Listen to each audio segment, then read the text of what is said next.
Hey, how's it going? My name is Daniel, and this is Metal Sharpens Metal, the place where I analyze heavy music from a Christian worldview.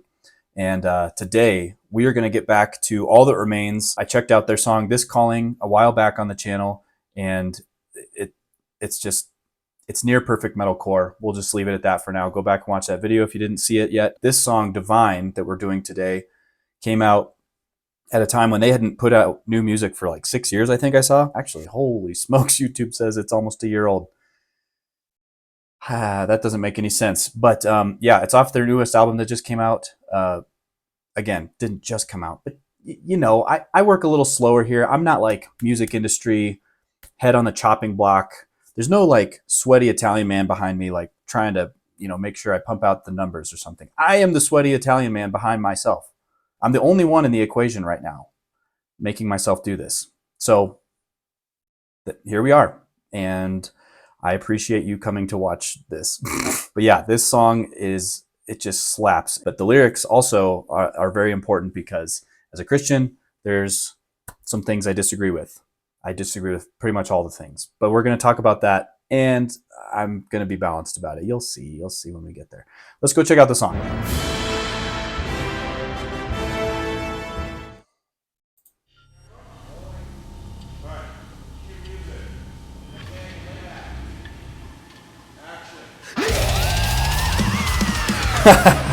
No build.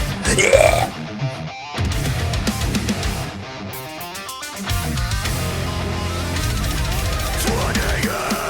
I don't know if it's just Jason's style or if he's actually doing like 4 different types of pinch harmonics, because there's like the dirty ones.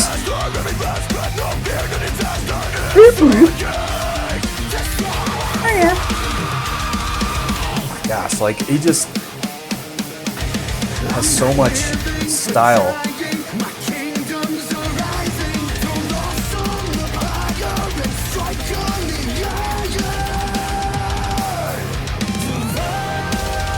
Oh man. And opening it up to that white background.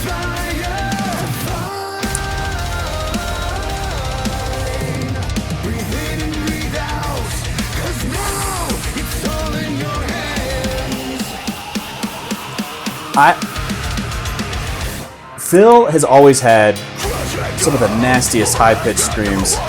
Oh.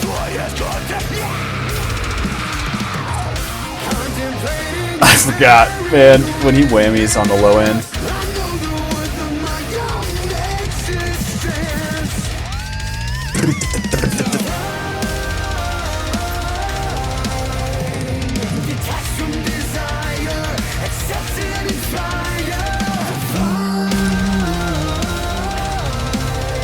Yeah, so huge callback in this chorus to This Calling. And then this part, it's almost the exact same drum beat too, to Not Alone.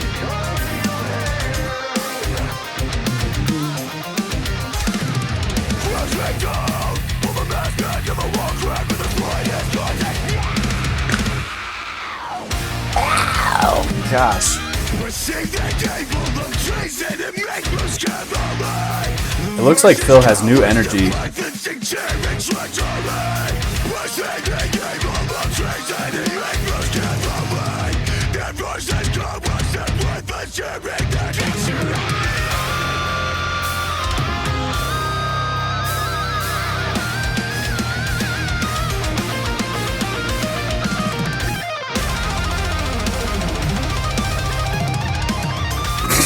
Gosh, those runs.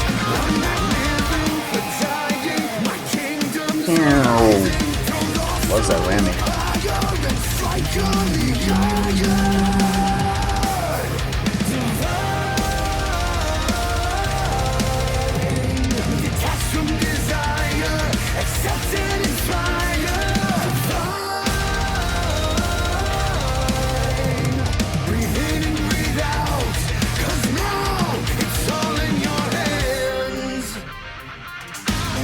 Their drummer is just all kitted out with the splashes.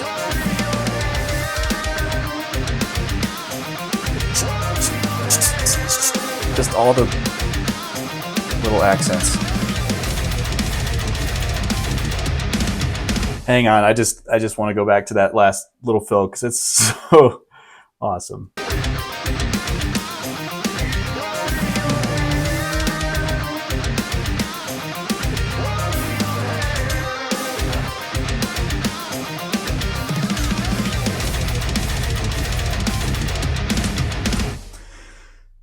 Man, that song is nuts.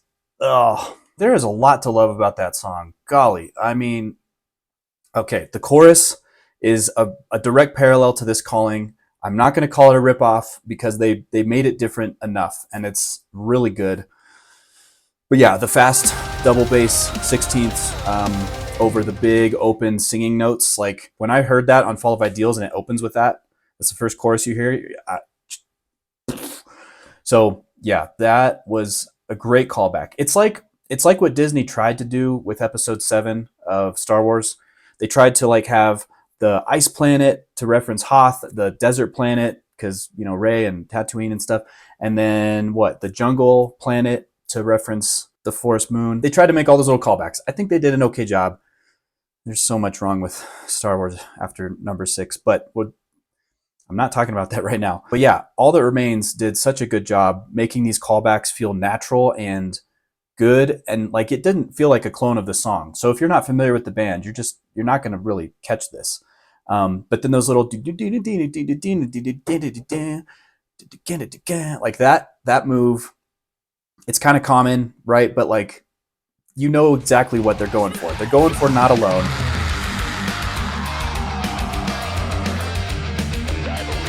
So I thought I remembered this. This is their first album, first new music since Ollie, their lead guitarist, died tragically back in 2018. And I'm not going to talk about this whole thing right now, but on the album Anti-Fragile, they have a song, I can't remember the name of it, something about coldness, cold.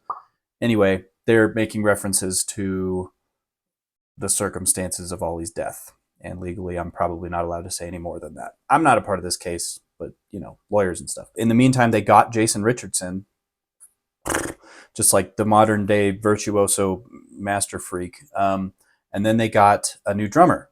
I forget his name. And maybe a new bassist too. I don't know when all that exactly changed, but all the little splash things, really cool. Very it's tasty. It's like seasoning on food. Maybe I'm just a ignorant American, but I like when there's a lot of seasoning on the food.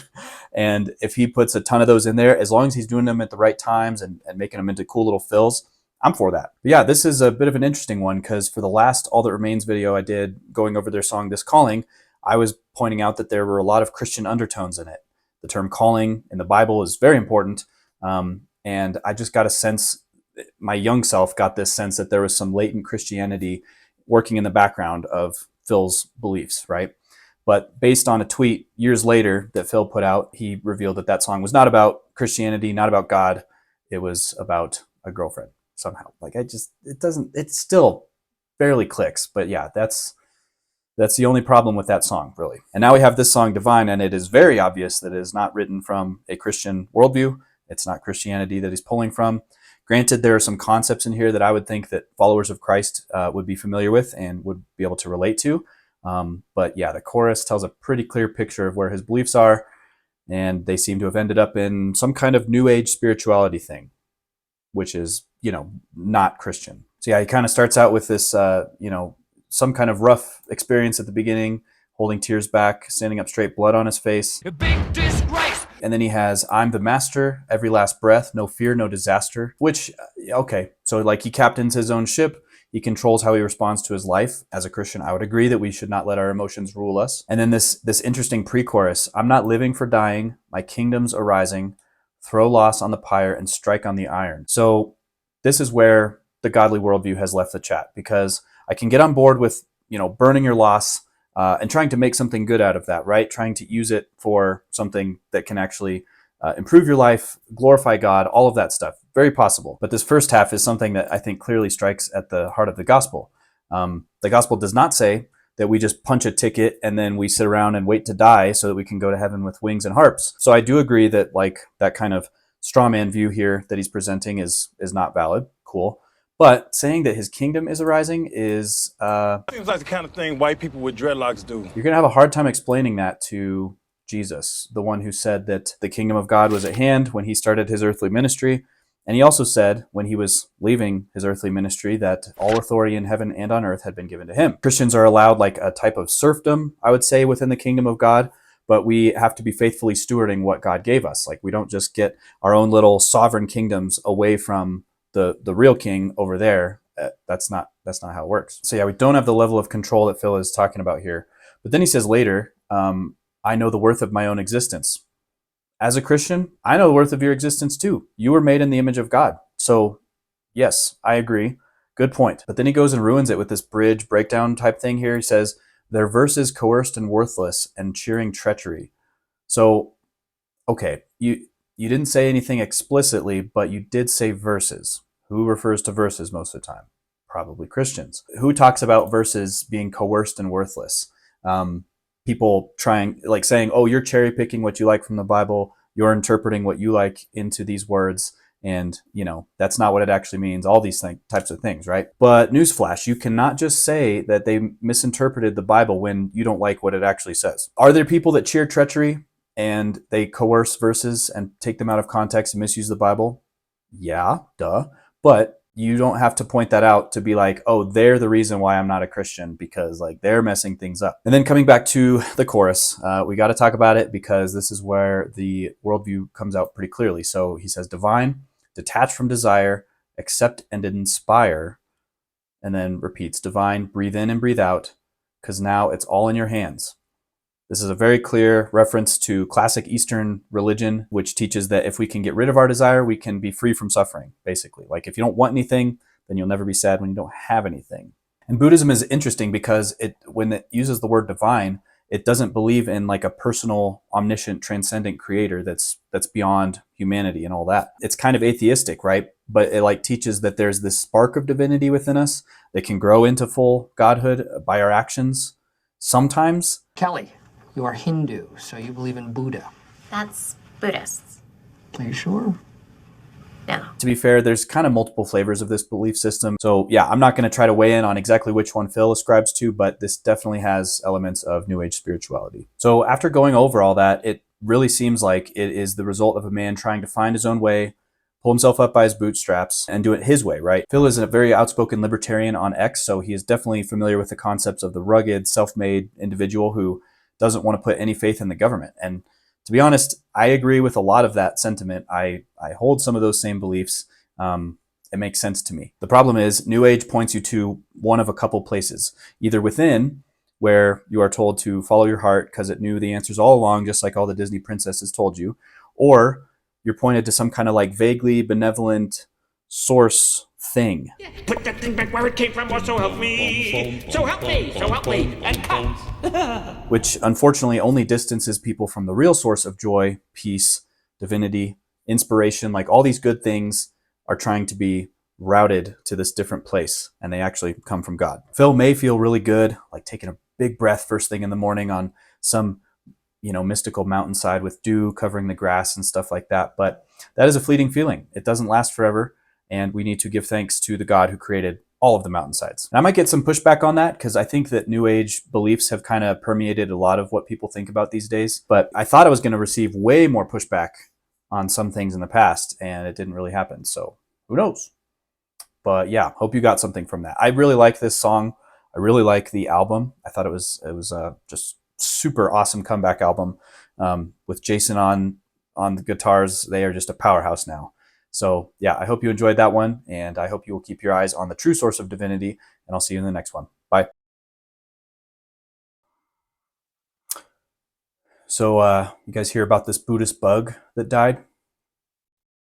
Yeah, he had done so well in his bug life that when he came back, he was actually elevated all the way to the form of a southern man, all the way to humanity. And he was super surprised, right? Bug to human. So the first word out of his mouth was reincarnation. If you're waiting for an apology, you're not gonna get one.